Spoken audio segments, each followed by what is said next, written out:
Mga supporters ni Kai naglabas ng saloobin kagabi dahil nga ikinagulat ng karamihan na bakit nagiging fourth pleaser nga raw si Kai na sana ang expected nila ay magiging second man lang. Maraming supporters si Kai and most of yous are rooting for the big winner. Pero hindi, kahit man lang maka second place. Marami ang mga supporters ni Kai na nagbigay suporta. Payamanan nga ba ang boto? Dahil ba mayaman kaya yun ang pinapanalo nila?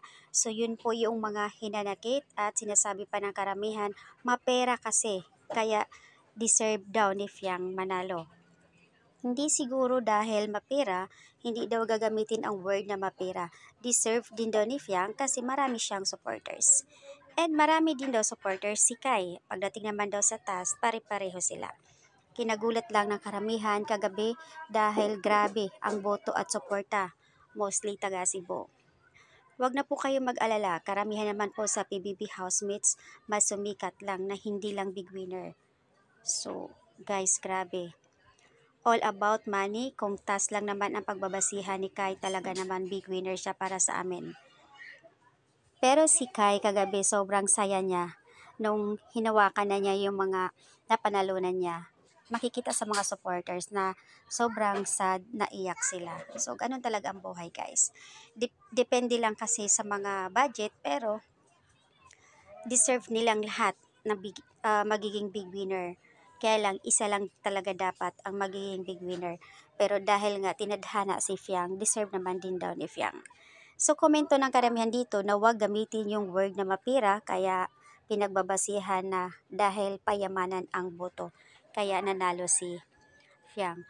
It's not unfair, it's fair of course.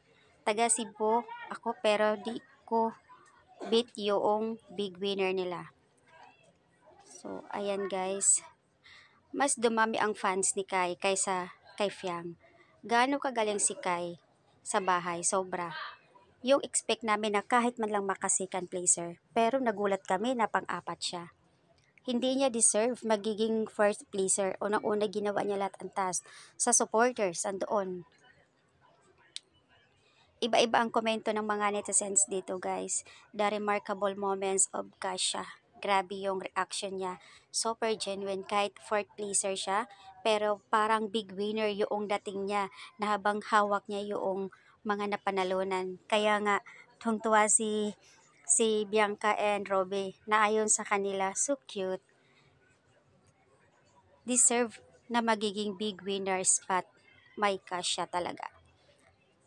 So dito ako natutuwa yung cute reaction ni Kai kanina, kagabi, grabe. Let's go. So yung ibang mga supporters na sad ang mukha nila dahil sa pagiging fourth placer, natutuwa sila nung nasa stage na si Kai para akala mo na siyang nanalo talaga. That's okay guys. Let's accept the result and continue supporting our Kai.